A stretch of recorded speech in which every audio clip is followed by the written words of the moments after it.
வணக்கம். Welcome to கதை திரட்டு. இந்த வீடியோவில் நம்ம என்ன கதை கேட்க போகிறோம்னா, காடெல்லாம் பிச்சி போவு கதையின் நிறைவு பகுதி. நம்ம சேனலை இது வரைக்கும் சப்ஸ்கிரைப் பண்ணாதவங்க சப்ஸ்கிரைப் பண்ணுங்கள். பக்கத்தில் இருக்கிற பெல் ஐகானை கிளிக் பண்ணி ஆல்ங்கிற ஆப்ஷனை ப்ரெஸ் பண்ணுங்கள். ஸோ தட் நான் போடுற கதைகளை உடனுக்குடனே நீங்கள் கேட்கலாம். வாங்க கதைக்குள்ளே போகலாம். பங்கஜம் மீண்டும் அழுதாள், குமரினாள். சார், என் பொண்ணை நான் என் கண்ணால் பார்க்கணும் சார். இது என்ன தலைவலியா போச்சு? இந்த அம்மாவை முதல்ல இங்கேருந்து போக சொல்லுங்க, வீட்டுக்காவது போக சொல்லு என்று ஆறாரையும் சொல்லி கத்தினான். கம்சலையோட கால் விரலுங்க ரெண்டும் துண்டா போயிட்டுதுங்க, ரத்தம் நிறைய கொட்டிருச்சுங்க என்றாள் காவேரி. அதுக்கு நான் என்னம்மா பண்ணுறது? உங்கள் கட்டிடத்தில் வேலை பார்த்துக்கிட்டு இருக்கிறப்பதான் அவளுக்கு இப்படி ஆயிருக்குது. அதுக்கு நான் என்னம்மா பண்ணுறது? நீ என்னம்மா படித்தவள்னு ராகினி சொல்லுது. நீ என்னடான்னா கொஞ்சம் கூட அறிவில்லாமல் பேசுகிறையே. என்னம்மா சொல்கிற நீ? 2 விரல் போயிடுச்சா? ஐயோ ஐயோ மாரியாத்தா, என் பொண்ணுக்கு மெய்யாலுமே 2 விரல் போயிடுச்சா என்ற வாயில் அடித்து கொண்டாள் பங்கஜம். ச, வாயை மூடுமா என்று சத்தம் போட்டான் ஆறாரும். பெத்த வயிறு துடிக்காதா சார் என்றாள் காவேரி எரிச்சலுடன். ராகினி அதிர்ச்சியோடு காவேரியை பார்த்தாள். அவள் முகத்தில் வெறுப்பு படர்ந்திருந்தது. இப்போ நீ என்னம்மா பண்ண சொல்கிற என்ற காவேரியை பார்த்து கேட்டான் ஆறாரும். கொஞ்சம் அளவுக்கு மேலேயே வார்த்தைகளை கொட்டி விட்டோமோ என்ற குறுகுறுப்பும், தொழிலாளர்கள் வேலையை நிறுத்தி தொல்லை தந்து விடுவார்களோ என்ற எண்ணமும் அவனுக்குள் மேலோங்கியது. சொல்லுமா, தைரியமா சொல்லு. ஏழப்பட்டவங்க, கம்சலையை நம்பி இருக்கிற குடும்பம், நீங்கள் அவங்களுக்கு உதவணும். சரி, அவ்வளவுதானே, செஞ்சுட்டா போச்சு. காவேரி திகைத்து போனாள். அந்த வார்த்தைகளை ஆறாரும் நையாண்டியாக சொல்கிறாரா என்று கூட நினைத்தாள். ராகினியும் ஆச்சரியத்துடன் ஆறாரெம்மையும் காவேரியையும் மாறி மாறி பார்த்தாள். ஆறாரம் பாக்கெட்டில் இருந்த பர்ஸை எடுத்தான். அதற்குள்ளே இருந்த 10 ரூபாய் நோட்டுகளை உருவி பங்கஜத்திடம் நீட்டினான். இதை புடிமா, உன் பொண்ணு பேரு கம்சலை தானே? அந்த கம்சலைக்கு உடம்பு சரியானது, வேலைக்கு அனுப்பு போ. பங்கஜம் அந்த நோட்டுகளை 2 கைகளையும் நீட்டி வாங்கி கொண்டாள். கண்களை துடைத்தபடி மகராசனா இருக்கணும் என்றாள். போதுமா என்ற காவேரியின் மீது ஒரு பார்வையை வீசி ஆறாரும் ராகினியிடம், ராகினி, இன்னைக்கு கம்பி சிமெண்ட் எல்லாம் வரும், பார்த்துக்க. ரசீதில் எதுனா கோல்மால் பண்ணுவானுங்க என்றான். காவேரி திகைப்பில் இருந்து மீளாதவளாக நின்றிருந்தாள். அப்போது அங்கே அவசரமாக வந்தான் காசி. ஆறாரெம்மை பார்த்து குழம்பியவனாக நின்றான். ஆறாரும் சாதாரணமாக கேட்டான். காசி, என்னப்பா ஆச்சு? 2 விரல் போயிடுச்சு சார், ஆஸ்பத்திரியில் அட்மிட் பண்ண சொல்லிட்டாங்க. எந்த ஹாஸ்பிட்டல்? காசி பதில் சொன்னான். மற்றபடி பயப்படுறதுக்கு ஒன்றும் இல்லையே. மயக்கம் தெளியல. அவ கூட யார் இருக்கிறாங்க? அஞ்சலை. அது யாரு? நம்மகிட்ட வேலை செய்கிற பொண்ணு. காசி, நீ ஒன்று பண்ணு, இந்த அம்மாவை ஹாஸ்பிட்டலுக்கு அழைச்சிட்டு போ என்றான் ஆறாரும். அப்புறம் இன்னொரு சங்கதி, நம்ம கட்டட வேலை ரொம்ப ஸ்லோவாக இருக்குதுப்பா. வேற ஒரு கட்டட வேலை வேற தொடங்க வேண்டியதாக இருக்குது. அதையும் உடனடியாக செஞ்சாகணும். மழைக்காலம் வந்துடுச்சுன்னா ரொம்ப கஷ்டமாயிடும், புரியுதா? இன்னும் 20 பேரை வேலைக்கு வச்சுட்டாலும் சரிதான், வேலை ஆகணும். சாயங்காலம் வர்றப்ப கொத்தனார்கிட்ட பேசிக்கிறேன். நீயும் அப்போ அங்கேயே இரு. என்ன சொல்கிற? ஆறாரும் எதிரே தெரியும் கட்டிடங்களை பார்த்தபடியே சொன்னான். உங்ககிட்ட இன்னொரு விஷயம் சொல்லணும். புதுசாக கட்டிடம் கட்டுறப்ப நிறைய கணக்கு வழக்கெல்லாம் வரும். ராகினிக்கு இப்போவே கை நிறைய வேலை, மூச்சு முட்டுற வேலை. புதுசாக ஒரு ஆளை போட்டுக்கலாமான்னு பார்க்குறேன். காசி திடுக்கிட்டவன் போல ராகினியை பார்த்தான். அவள் முகம் சட்டென வாடியது. வேறு என்னென்னவோ ஆசைகளோடு இருக்கும் தன் சின்ன நாத்தனாரும் இதே தொழிலில் விழுந்து இதே எம்மிடமா வேலை பார்ப்பது என்று யோசித்தாள். என்னப்பா சொல்ற என்றவன் ராகினியை பார்த்து. நீ என்ன சொல்ற ராகினி என்றான். சரிங்க என்றாள் ராகினி அரைமனதாக. அது உங்கள் நம்பிக்கைக்குரிய ஆளாக இருக்கிறது தான் முக்கியம் என்றான் ஆறாரும். ராகினியும் காசியும் ஒருவரை ஒருவர் பார்த்து கொண்டனர். ஆறாரும் புன்னகையுடன் சொன்னான். நம்ம காவேரியை பார்த்தா அந்த வேலைக்கு பொருத்தமானவளாக இருப்பான்னு தான் எனக்கு படுது. நீங்கள் 2 பேரும் என்ன சொல்கிறீங்க? காவேரியின் மனதில் சந்தோஷம் பெருகியது. எதுவும் பேச முடியாதபடி ஏதோ ஒரு விதமான பரபரப்புடன் அவள் நின்றாள். தனக்கும் ஒரு வேலை கிடைத்து விட்டது. காசி ஆச்சரியம் தாங்காமல், சார், என்ன சார் என்று தடுமாறினான். காவேரி, உனக்கு இஷ்டம்தானே என்றார் ஆறாரும். காவேரி தலையை ஆட்டினாள். ராகினி நெற்றியை தடவியபடி ஆறாரெம்மை பார்த்தாள். அதை லட்சியம் செய்யாமல் ஆறாரும் கிளம்பி போனான். சார கம்பிகளும் பலகைகளும் 2 லாரிகளில் அங்கு வந்து இறங்கின. கண்ணையனும் காத்த முத்துவும் சிட்டி பாபுவும் லாரிகளில் வந்த பொருட்களை அந்தந்த இடங்களில் இறக்கி கொண்டிருந்தனர்.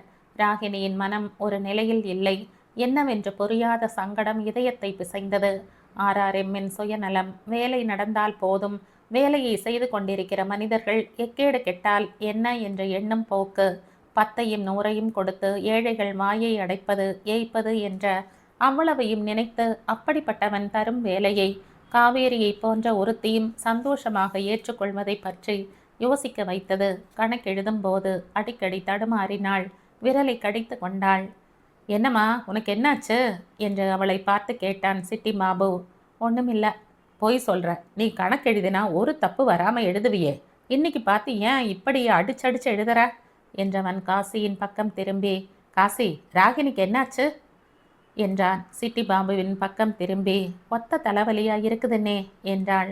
ஐயா, மனுஷனை ஒரே அடியா கொன்று போடாம அது மொள்ள மொள்ள மென்னில்ல துப்பிக்கிட்டு இருக்கோம். கடுகு இல்லைன்னா சுக்கா அரைச்சு 10 போட்டு பாரேம்மா என்றான் சிட்டி பாபு. ராகினி அதை காதில் வாங்கி கொள்ளாதவள் போல மௌனமாக இருந்தாள். 3 பேர் உள்ளே வந்தார்கள். காசி அவர்களை பார்த்தான். யாருங்க வேணும்? நாங்கள் கொத்தனாருங்க. ஐயா இங்கே வர சொன்னார். புதுசாக கட்டடம் அஸ்திவாரம் போடணும்னு சொன்னார். அப்படியா? அப்போ இருங்க, இன்னும் கொஞ்ச நேரத்தில் ஐயாவே வந்துடுவார் என்றான் காசி. உங்களோட வேலை செய்கிறதுக்கு எத்தனை பேர் வருவாங்க? ஒரு 30 பேர் வருவாங்க. அடே அப்பா என்றான் சிட்டி பாபு. மழை ஆரம்பிக்கிறதுக்குள்ளே கட்டட வேலையை முடிக்கணும்னு ஐயா சொல்கிறாரு. அதனால் வெளியூர்லேருந்தே வேலைக்கு ஆளுங்களை அழைச்சாரோம். அவங்கெல்லாம் எங்கே தங்குவாங்க? அட, இதென்னங்க பெரிய பிரமாதம். பின்னால் தெரிகிற பொட்டல்ல, இல்லைன்னா அந்த தெரிகிற மரத்துக்கு கீழே 4 குடிசையை போட்டுக்கினா போச்சு. 6-7 குடும்பங்க. அப்படியே குடும்பமாக வரவங்க தான். அது என்னன்னா, அப்படி வந்தால் தான் ராப்பகலாக வேலை செய்யலாம். நமக்கும் பணச்செலவு அதிகமாகாது. அது சரி என்றான் சிட்டி பாபு. ஆதிலட்சுமி வருவது காசியின் கண்களில் பட்டது.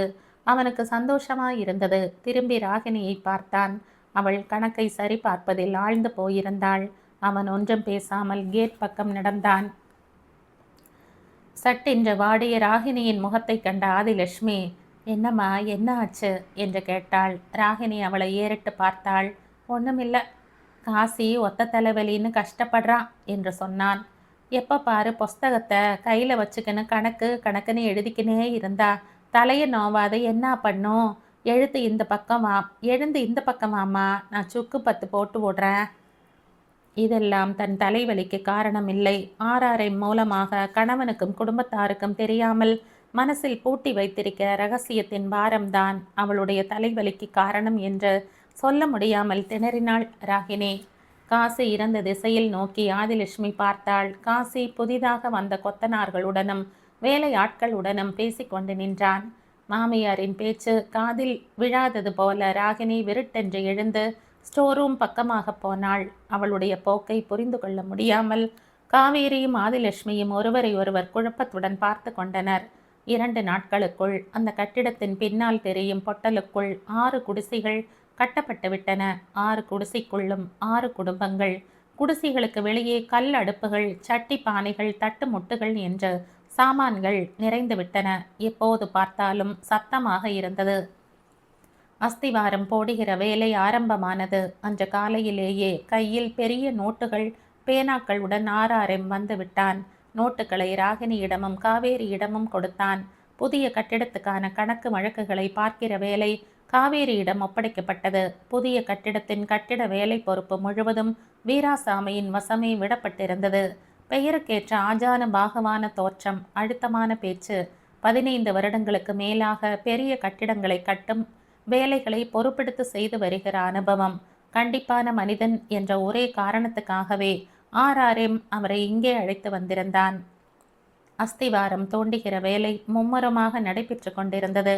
சுறுசுறுப்பான வேலை ஆட்கள்தான் 7:30 மணிக்கே வேலைக்கு தயாராக வந்து சேர்ந்து விடுவார்கள். மத்தியானம் கொஞ்ச நேரம் சாப்பாட்டுக்காக ஓய்வு, பிறகு பொழுது மங்குகிற வரை வேலைதான்.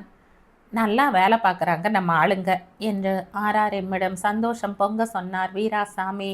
ஆர்ஆர்எம் முகத்தில் எந்த விதமான மாற்றமும் இல்லாமல் பரவாயில்ல என்றான். தொழிலாளிகள் எவ்வளவுதான் மாடாக உழைத்தாலும் அவர்களை பாராட்டி ஒரு வார்த்தையும் சொல்லக்கூடாது.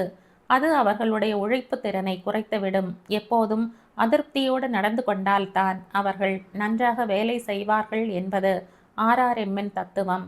கடந்த 20 ஆண்டுகளாக அந்த தத்துவத்தையே அவன் இம்மியும் பிசகாமல் கடைபிடித்து வருகிறான். முடியிறாப்பில் இருக்கிற அந்த கட்டடத்துக்கு தான் வேலைக்கு ஆள் சரியாக அமையலை. காலையில் கட்டடத்துக்கிட்ட வந்து சேரவே 9 மணி ஆயிடுது. உள்ளூர்காரங்க அதை பார்க்குறப்ப அவங்களுக்கு இவங்க கொஞ்சம் பரவாயில்ல தான். தன் வேலையாட்களுக்கு கிடைத்த பாராட்டு கொஞ்சம்தான் என்றாலும் அதை கேட்டதும் சுருங்கி கிடந்த வீராசாமி முகத்தில் புன்னகை மலர்ந்தது. அதெல்லாம் நம்ம ஆளுங்க வேலையில் ரொம்ப கரெக்டாக இருப்பாங்க. என்ன ஆனாலும் முணுமுணுக்க மாட்டாங்க. எல்லாருமே சொந்தக்காரங்க தான். அப்படியா? ரொம்ப நல்லதா போச்சு. கருப்பு கண்ணாடியை கழற்றி துடைத்தவாறே சொன்னான் ஆர்ஆர்எம். பிறகு சட்டென்று எதையோ நினைத்து கொண்டவனாக வீராசாமியை பார்த்தான். இன்னொன்னும் முக்கியமாக சொல்லணும். சொல்லுங்க சார். பணிவோடு ஆர்ஆர்எம்மை பார்த்தார் வீராசாமி. எங்கே பார்த்தாலும் கட்டட வேலைங்க நடந்தபடியே இருக்குது. சில சமயங்களில் கொத்து வேலைக்காரங்களுக்கோ சித்தாளுங்களுக்கோ 1-2 ஆக்சிடெண்ட் கூட நடந்துடலாம். எதுவுமே நம்ம கையில் இல்லை. ஆமாங்க, ஏதோ எதிர்பாராத விதமாக கட்டிடம் கட்டுற தொழிலாளிங்களுக்கு எதனா ஆகி தொலைச்சிடுது. கவனமாக இருக்க வேண்டியது அவங்க பொறுப்பு. அதை விட்டுட்டு பராக்க இருந்து கையை காலை உடச்சிக்கிட்டு 2000 கொடு 5000 கொடுன்னு கேட்டால் எனக்கு பிடிக்காது. வீராசாமி பேசாமல் நின்றார். சொல்லுங்க, எதா இருந்தாலும் சொல்லுங்க.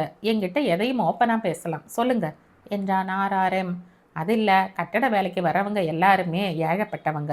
அன்னன்னைக்கு உழைச்சி அன்னன்னைக்கு செலவுக்கு வழி பண்ணிக்கிட்டு மானமாக பொழைச்சா போதும்னு நினைக்கிறவங்க. அன்னாடம் சம்பாதிச்சு அன்னாடம் வயிற்ற ரொப்பிக்கிறவங்க. திடீர்னு எதுனா ஆயிட்டா என்ன பண்ணுவாங்க? அப்படி ஆயிடக்கூடாது. ஆயிட்டா கூட எதனாச்சும் கொடுத்தாகணும்னு நினைக்கிறேன். எனக்கு தெரிஞ்ச வரை அப்படித்தான் நடந்திருக்குது. எவ்வளவு கொடுக்கணும்? ஏதோ 100-200 கொடுக்கலாம்னு நினைக்கிறேன். ஆயிரக்கணக்கில் எதிர்பார்க்காமல் இந்த குறைந்த தொகையை வீராசாமி சொன்னாரே என்ற ஆறுதலோடு மனதிற்குள் பெருமூச்சு விட்டு கொண்டான் ஆர்ஆர்எம். பிறகு லேசான குரலில், இது வரைக்கும் நான் அப்படி பண்ணதில்லை. இப்போ நீங்கள் சொல்கிறீங்கிறதுக்காக நினச்சி பார்க்க வேண்டியதாக இருக்குது. சரி, அப்படியே பண்ணிடுவோம். புண்ணியமாவது சேரட்டும். எதிரே இளவயது பெண்கள் பாண்டு சட்டியும் கையுமாய் நடப்பது ஆர்ஆர்எம்மின் கண்களில் பட்டது. இன்னொன்றும் சொல்லணும். சொல்லுங்க சார். ஒழுக்கம் நமக்கு ரொம்ப முக்கியம். வயசு பொண்ணுங்களும் வாலிப பசங்களும் சேர்ந்து வேலை பார்க்குறாங்க. கசமுசான்னு பேசுறது சிரிக்கிறது அது இது எதுனா பெசகு பெசகாக இங்கே நடந்துச்சுன்னா எனக்கு கெட்ட கோபம் வந்துடும். அது சரிங்க, எனக்கு கூட அதெல்லாம் பிடிக்காதுங்க. இந்த காம்பவுண்டில் வேலை முடிகிற வரைக்கும் குடித்தன போகிறாங்க. இங்கே இருக்கிற வரைக்கும் டீசெண்டாக இருந்துக்கணும். அதெல்லாம் சொல்லிடலாங்க. ஆனால் ஒன்று, வீராசாமி இழுத்தார். ஆர்ஆர்எம் அவர் என்ன சொல்ல போகிறானோ என்று எண்ணியபடி அவனை ஏறிட்டு பார்த்தான். இவங்க எல்லாரும் சாமி பக்தருங்க. 4 கிழமையில் கோயிலுக்கு போகணும்பாங்க. அவ்வளவுதானே? சத்தமாக சிரித்தார் ஆர்ஆர்எம். இந்த காம்பவுண்டுக்குள்ளார அழகாக சின்னதாக அவங்க இஷ்டப்படி ஒரு கோயில் அவங்களே கட்டிக்கட்டும். எவ்வளவு செலவானாலும் சரி, ஒரு சாமி விக்கிரகத்தை நானே வாங்கி கொடுத்துடுறேன். வீராசாமி திகைத்து போனார். நம்ம முயற்சியில் கட்டுற கோயிலுக்கு பலன் அதிகம். அங்கே இருக்கிற சாமிக்கு பவரும் அதிகம் என்றான் ஆர்ஆர்எம். நீங்கள் சொல்கிறதும் சரிதாங்க. அப்போது கோயிலுக்கும் சேர்த்து அஸ்திவாரம் போட்டுருங்க. மேற்கொண்டு அதுக்கு எவ்வளவு செலவாகும்னு சொல்லுங்க. ஐயையோ, கோயில் கட்டுறதுக்கு நமக்கு கூலியே வேண்டாங்க. அது இப்படி? நம்ம ஆளுங்க கேட்க மாட்டாங்க, கொடுத்தாலும் வாங்கிக்க மாட்டாங்க. எந்த சாமி சிலையை வைக்கிறது யோசித்தான் ஆர்ஆர்எம். நீங்கள் தான் சொல்லணும். பிள்ளையார் தானே ஆதி முதல்? ஆமாங்க. அப்போ நான் உடனே ஒரு பிள்ளையார் விக்கிரகத்துக்கு சொல்லிடுறேன். அம்மனையும் இவங்க கும்பிடுவாங்க குறுக்கிட்டார் வீராசாமி. அப்படியா யோசித்தார் ஆர்ஆர்எம். பிள்ளையாருன்னா மதிப்பாக இருக்கும்ல. 3 காம்ப்ளெக்ஸுக்கு ஒரு கோயில். வாடகைக்கு பலவிதமான ஆளுக வருவாங்க. மார்வாடி, சேட்டுக, மேல்ஜாதிக்காரனுங்க, சினிமாக்காரனுங்கன்னு பெரிய பெரிய ஆளுங்க வருவாங்க. அம்மன் நம்ம சாமி தானே இழுத்தார் வீராசாமி. இல்லைன்னா நான் சொல்கிறேன், அம்மன் சிலையை கொண்டாந்து வச்சா அதுக்கு வேற அர்த்தம் வந்துடும். பார்க்குறவங்க நான் என்னமோ கஷ்டப்பட்டு மேலே வந்த புது பணக்காரன்னு நினச்சிடுவாங்க. அம்மன் கோயில் இந்த மாதிரி ஃப்ளாட்டில் வைக்கிறது இல்லை. பிள்ளையாரை வச்சுடலாம். அது எல்லாரும் ஏற்றுக்கிற சாமி. பேச்சை நிறுத்திவிட்டு என்ன சொல்கிறீர்கள் என்பது போல வீராசாமியை பார்த்தான் ஆர்ஆர்எம். என்ன நான் சொல்கிறது? சாமியில் பிள்ளையார் என்ன அம்மன் என்ன, மனசுக்குள்ளே தான் எல்லாமே இருக்குது. நீங்கள் சொன்னால் அவங்க ஒத்துக்குவாங்க, சொல்லிடுங்க என்று பேச்சை ஒரு முடிவுக்கு கொண்டு வந்தான் ஆர்ஆர்எம். கம்சலையை கண்டதும் ராகினி திடுக்கிட்டு போய்விட்டாள். அக்குளில் ஒரு கட்டையை வைத்து தாங்கியபடி எக்கி எக்கி நடந்து வந்த அவளுடைய உருவமே மாறி போயிருந்தது. இளைத்தோ குச்சியாக இருந்தாள். ராகினியை கண்டதுதான் தாமதம். அவள் விக்கி விக்கி அழ ஆரம்பித்து விட்டாள். ராகினியின் மனம் கம்சலையை கண்டதும் நெகிழ்ந்து கசிந்தது. கம்சலையின் காலில் இருந்த 2 விரல்களை வெட்டி எடுத்திருந்தனர். சரியான மருத்துவமும் கவனிப்பும் இல்லாமல் புண் செப்டிக் ஆகிவிட்டிருந்தது. விரல்களை தாண்டி பாதத்திலும் பரவிவிட்டது. மிகவும் கவனத்தோடு சரியான வைத்தியம் பார்க்க வேண்டும். பார்க்கவில்லை என்றால் பாதம் முழுவதையுமே ஆபரேஷன் பண்ணி முழுசாக வெட்டி எடுக்க வேண்டி வந்துவிடும் என்று டாக்டர் சொன்னது ராகினியின் காது வரை வந்திருந்தது. நான் என்ன பண்ண போறேனோ தெரியல. வலி தாங்க முடியல. உசுறு போகுது. அப்பப்போ ஜுரம் வேற வந்துடுது. எதுக்கோசரம் பொழைச்சிருக்கணும். செத்து போயிடலாமான்னு கூட தோணுது. விம்மி விம்மி அழுதாள் கம்சலை. சாப்பிட்டியா? பரிவோடு கேட்டாள் ராகினி. சாப்பாடு கிடக்கட்டும்க்கா என்று முணுமுணுத்தாள். சாப்பிட்டியா இல்லையா சொல்லு. வருமானம் இல்லை, வேலை இல்லை, சாப்பாட்டுக்கு எங்கக்கா போகிறது? கடனை உடனே வாங்கி நேற்று ராத்திரி அம்மா கஞ்சி காய்ச்சி கொடுத்துச்சு. அதோட சரி. சரி நீ வா, நீ முதல்ல எதனா சாப்பிடு. இருக்கட்டும்க்கா. ஏம்மா அப்படி சொல்கிற? இல்லைக்கா, மனசு வரல. இன்னைக்கு காலையிலேருந்து அம்மாவும் சாப்பிடலை. அம்மாவுக்கும் கொடுக்குறேன், வாமா. இந்த வேளை சாப்பாடு நீங்கள் தர்றீங்க, நாளைக்கு யாருக்கா கொடுப்பாங்க? ராகினிக்கு சுளீர் என்றது. அக்கா, நான் இங்கே வந்தது ஒரு வேளை சாப்பாட்டுக்கு இல்லைக்கா. எனக்கு ஒரு வேலை போட்டு கொடுங்க. உன் உடம்பு இருக்கிற நிலமையில உன்னால் என்ன வேலை பண்ண முடியும் கம்சலை? ஏங்க்கா, விரல் தானே போயிடுச்சு. விரல் இல்லைன்னா என்ன, காலாக போயிடுச்சு. நம்மளை மாதிரி ஏழை உழைப்பாளிங்களுக்கு கையும் காலும் தான் சொத்துன்னு அம்மா சொல்லும்.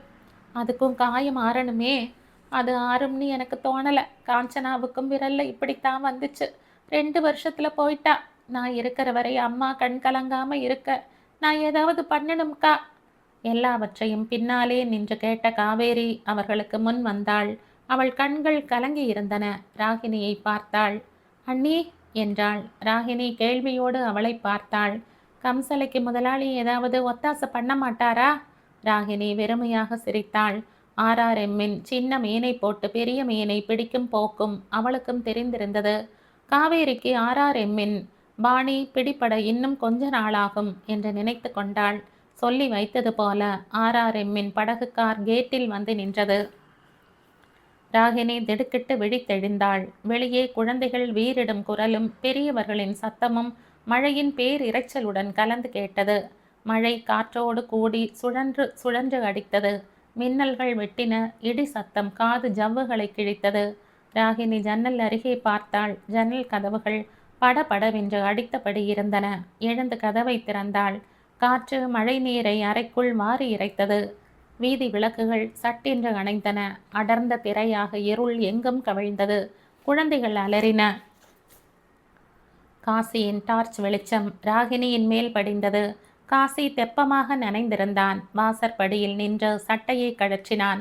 ராகினி எதுவும் பேசாமல் அவன் கையில் இருந்து டார்ச் லைட்டை வாங்கி கொண்டு உள்ளே போனாள். லுங்கியையும் துண்டையும் எடுத்து கொண்டு வந்து அவனிடம் கொடுத்தாள். அவன் நடுங்கிக் கொண்டிருந்தான். அவளுக்கு அவனை பார்க்க பார்க்க உள்ளம் உருகி போயிற்று. அவன் நனைந்த துணிகளை பிழிந்தான். லுங்கியை கட்டி கொண்டான். இடி பெருத்த சத்தத்துடன் இறங்கியது. மின்னல் வெளிச்சத்தில் எதிரே இருந்த கட்டிடத்தில் நனைந்த தோற்றத்துடன் நிற்கிற வேலையாட்கள் ராகினியின் பார்வையில் பட்டனர். அன்று மாலை காவேரி வீட்டுக்கு போய்விட்டதே ஒரு விதத்தில் நல்லதாகப்பட்டது. காசி டார்ச் லைட் வெளிச்சத்தோடு உள்ளே சென்றான். ராகினி படுத்து கொண்டாள். அவன் படுக்காமல் உட்கார்ந்திருந்தான். வெள்ளத்தினால் கட்டிட தொழிலாளர்கள் படும் அவஸ்தை அவன் இதயத்தை குடைந்தது. அவர்களின் குடிசைகளில் தண்ணீர் புகுந்து விட்டது. துணிமணிகள், தட்டுமுட்டு பொருள்கள் எல்லாம் வெள்ளக்காட்டில் புதைந்து கிடந்தன. இத்தனைக்கும் இது மழைக்காலம் இல்லை, திடீர் மழை. கட்டிட வேலை கெட்டு போனது. RRMக்கும் கஷ்டம்தான். வைத்த கெடுவுக்குள் வேலை முடிக்காததில் RRMக்கும் சில சிக்கல்களை எதிர்கொள்ள வேண்டி வரும்.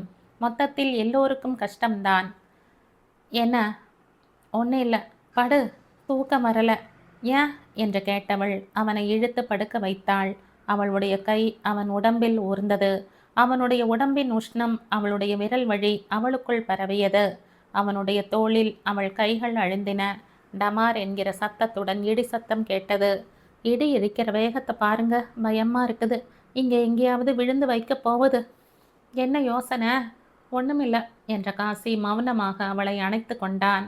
ரோட்டின் ஓரத்தில் இருந்த மரம் சட சடவென்று முறிந்து விழுந்த சத்தம் கேட்டது. காற்று மூர்க்கங்கொண்டு ஜன்னலை மோதியது. காசிக்கு பீடி குடிக்க வேண்டும் போல தோன்றியது. எழுந்தான். பீடி புகை ராகினிக்கு பிடிக்காது. முணுமுணுப்பாள். பீடியை இப்போது எடுப்பது கூட சிரமம்தான்.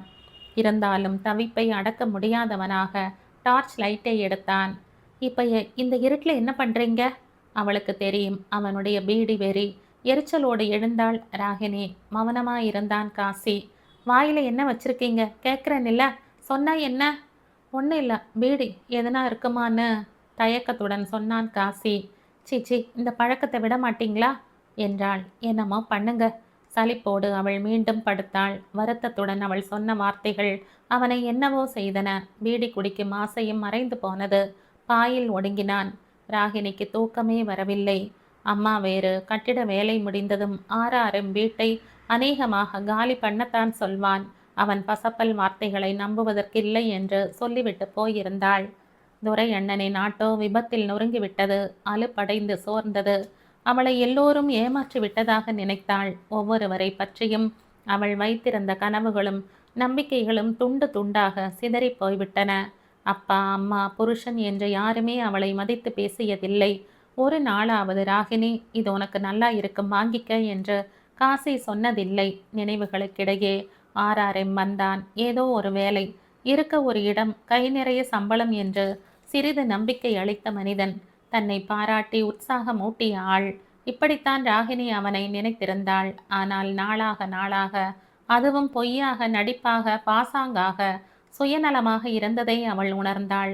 சில தினங்களுக்கு முன்னால் ஒரு நாள் தன்னிடம் மிகுந்த அன்பாகவும் அக்கறையாகவும் பேசி 3 சூட்கேஸ்களை பத்திரமாக வைத்திருந்து தரும்படியும் வேறு எவருக்கும் அது தெரியக்கூடாதென்றும் யார் வந்து கேட்டாலும் அது அவனுடையதென்று சொல்லக்கூடாதென்றும் முப்பாத்தம்மா பேரிலும் காசியின் பேரிலும் சத்தியம் வாங்கினான். வேறொரு மாலை பொழுதில் 3-4 பேர் ஒரு காரில் வந்து அவளிடம் ஆர்ஆர்எம்ஐ பற்றி விசாரித்ததும் கட்டட பகுதிகளை பார்த்துவிட்டு அவன் எப்போது கடைசியாக அங்கே வந்தான் என்றெல்லாம் துருவி துருவி கேட்டதும் 1 வாரத்துக்கு மேலே ஆச்சு என்று அவள் பொய் சொன்னதும் அவளுடைய பொய்யில் காசி திகைத்து போய் நின்றதும் அந்த கனத்த சூட்கேஸ்களை காசிக்கு கூட தெரியாமல் அவள் வீட்டு பரணில் மறைத்து வைக்க அவள் பட்ட பாடும் 1 வாரம் கழித்து அவன் கேட்டதும் திருப்பி கொடுத்ததும் எப்படியெல்லாம் ஒவ்வொருத்தரும் அவர்கள் வசதிக்கு அவளை பயன்படுத்தி கொண்டிருக்கிறார்கள் என்று நினைத்ததும் அவளுக்கு குறுகுறுத்தது. ஆனால் அந்த சூட்கேஸுக்குள் என்ன வைத்திருந்தீர்கள் என்று அவனிடம் அவள் ஒரு நாள் கூட கேட்டதில்லை. அவனேதான் சொன்னான். அது நிறைய பணமும் தங்கமும் வச்சிருந்த ராகினி. அவள் தன் திகைப்பை அடக்கி கொண்டாள். ஆனாலும் நீ ரொம்ப கெட்டிக்காரி, யாருக்கும் தெரியாம ரகசியத்தை காப்பாத்திட்ட என்றான் ஆர்ஆர்எம் ஒரு தினசாக சிரித்தபடி. இதுவரையும் அவள் அவனை பற்றி மனதில் வைத்திருந்த நல்ல அபிப்பிராயமெல்லாம் ஒவ்வொன்றாக பொய்யாகி அவள் மனதில் ஒரு வகையான சலிப்புண்டாகியது. அவளுக்கு எரிச்சல் ஏற்படுத்தும் நினைப்புடனும் உன்னை விட்டால் எத்தனையோ பேர் என்று காட்டவுமே அவன் காவேரியை அங்கே வேலைக்கு சேர்த்து கொண்டானோ என்று கூட அவள் அடிக்கடி நினைத்து கொள்வாள். அப்படியும் இருக்கலாம். ராகினி புரண்டு படுத்தாள். காசி குரட்டை விட்டு தூங்கிக் கொண்டிருந்தான். அவள் வெறுப்போடு புரண்டாள். வெளியே மழை ஓயாமல் பெய்து கொண்டிருந்தது. விடிந்தது கூட தெரியாத இருட்டு. மழை இன்னமும் பெய்து கொண்டிருந்தது. கதவை திறந்து கொண்டு வெளி தாழ்வாரத்துக்கு வந்தாள் ராகினி. ஆட்களின் நடமாட்டம் இருந்தது. கட்டி முடித்த கட்டிடத்தின் கீழ் பக்கத்தில் வேலைக்கு புதிதாக வந்த கட்டிட தொழிலாளர்கள் உட்கார்ந்திருந்தனர். பின்புறம் இருந்த அவர்களுடைய குடிசைகள் தண்ணீரில் மிதந்தன. காம்பவுண்டுக்குள் தண்ணீர் வெள்ளமாக பரவி பெருகி கொண்டிருந்தது. புதிய கட்டிடத்துக்கென அமைக்கப்பட்டிருந்த சாரங்கள் முறிந்து நிலத்தில் சரிந்திருந்தன. 4-5 சாரக்கட்டைகள் வெள்ளத்தினால் கேட்டில் செருகியபடி கிடந்தது. ராகினி நன்றாக தூங்கிக் கொண்டிருந்த காசியை எழுப்பினாள். எழுந்திருங்க. எதுக்கு? ஸ்டோர் ரூமுக்குள்ள வெள்ளம் புகுந்துடுச்சோ என்னமோ தெரியல, சிமெண்ட் மூட்டைங்க நனைஞ்சிட போகுது. காசி துள்ளி எழுந்தான். மழை இன்னும் விடலையா? வேகமாக போய் விளக்கு மாடத்தில் இருந்த பீடி கட்டையையும் குளிர்ந்து போயிருந்த தீப்பெட்டியையும் எடுத்துக்கொண்டு வெளியே போனான் காசி. பிறகு உள்ளே வந்து பரணில் இருந்த கோணி ஒன்றை எடுத்து வாகாக முக்கோணமாக அமைத்து மடித்து தலையில் போட்டவாறு பீடியை பற்ற வைத்தான். தீப்பெட்டி பற்றவில்லை, நனைந்து போயிருந்தது. வெறுப்புடன் கீழே இறங்கினான். எதிரே இருந்த கட்டிடத்தில் இருந்த கிழவி ஒருத்தி, குளிருது, டீ தண்ணியாவது வாங்கி கொடு சாமி, என்று கெஞ்சினாள். ராகினி மௌனமாக நின்றாள். காசி காதில் பீடியை செருகிக் கொண்டான். கொஞ்சம் பொறுங்க, மழை நிக்கட்டும், குளிருதுப்பா. கடை எதுவும் திறக்கலையேம்மா, எங்க போய் டீ தண்ணி வாங்கியாரது? கடைங்க திறக்கட்டும், பொறு. காசி ஆறுதல் சொன்னான். ஒரு பெண் சத்தம் போட்டு திட்டிக் கொண்டிருந்தாள். கட்டடத்துக்குள்ளேயே எல்லா அசிங்கத்தையும் பண்ணிட்டாங்க, கன்றாவி, ஒரே நாத்தம் அடிக்குது, கொடலை புடுங்குது. அந்த குரல் கேட்டதும் ராகினி முகம் சுளித்தாள். ஐயையோ, ஓனர் இதுக்கும் சேர்த்து பயங்கரமா நம்மளைத்தான் திட்ட போறாரு. காசி மேலும் பேசுவதற்கு முன்பு கேட்டில் RRMின் படகு கார் வந்து நின்றது. அதே நேரம் புதிய கட்டிடத்தில் ஒட்டியபடி தொங்கிக் கொண்டிருந்த சாரம் தட தடவென்ற சப்தத்துடன் சரிந்து விழுந்தது. கட்டிடத்திற்குள் இருந்தவர்கள் வீறிட்டு அலறினர். காவேரிக்கு பாஞ்சாலியை பார்க்க பரிதாபமாக இருந்தது. சுசீலா தன் கைப்பையை திறந்து சாவி கொத்து ஒன்றை எடுத்து பாஞ்சாலியின் கைகளுக்குள் அதை அடக்க முயன்றபோது ராகினி பெரிய சாவி ஒன்றை கொண்டு வந்து சுசீலாவிடம் நீட்டினாள். அதை வாங்கி பாஞ்சாலியின் கைகளுக்குள் திணித்தாள் ஆராயி. உடம்பு குலுங்கி முறுக்கி திருகிய வேகத்தில் பாஞ்சாலி வீட்டு விளக்காக இருந்தாளோ என்னவோ. பாஞ்சாலி ஜன்னி குலுக்கலில் கால் வழியே ரத்தம் வழிந்தது. ஆராயி பாஞ்சாலியின் ஆடைகளை சரி செய்தாள். ரத்தம் கசிந்து பெருகி பாவாடையையும் தாவணியையும் நனைப்பதை வேதனையோடு பார்த்தாள். ஆராயி வேற துணி இருந்தா நல்லது. ரங்கனையும் வீரையனையும் மற்ற ஆண்களையும் பார்த்து பாஞ்சாலிக்கு தீட்டு வந்துட்டாப்ல இருக்குது, துணி மாத்தி கட்டணும் என்று எண்ணியபடி நீங்கள்லாம் அந்த பக்கமா போங்க என்றாள். அவர்கள் கேள்விக்குறியுடன் அந்த இடத்தை விட்டு நகர்ந்தார்கள். பொம்பளை ஜென்மம்னா எவ்வளவு கஷ்டங்கப்பா என்றான் வீரையன் கவலையோடு. ரங்கன் மௌனமாக தலையை அசைத்தான். ஆராயின் கையில் ஆதிலட்சுமி பழைய பாவாடை ஒன்றை கொடுத்தாள். இன்னைக்காவது இந்த பொண்ணு வீட்டோடு இருந்திருக்கலாம் என்று உமா முணுமுணுத்தாள். ஏழை பாளைங்க இதெல்லாம் பார்த்துட்டு இருக்க முடியுமா, போமா என்றாள் லக்ஷ்மி வெறுப்போடு. அப்போது காம்பவுண்டுக்குள் ஆட்டோ வந்து நின்றது. பாஞ்சாலி அசைவற்று கிடந்தாள். வாயில் இருந்தும் ரத்தம் லேசாக கசிந்து கொண்டிருந்தது.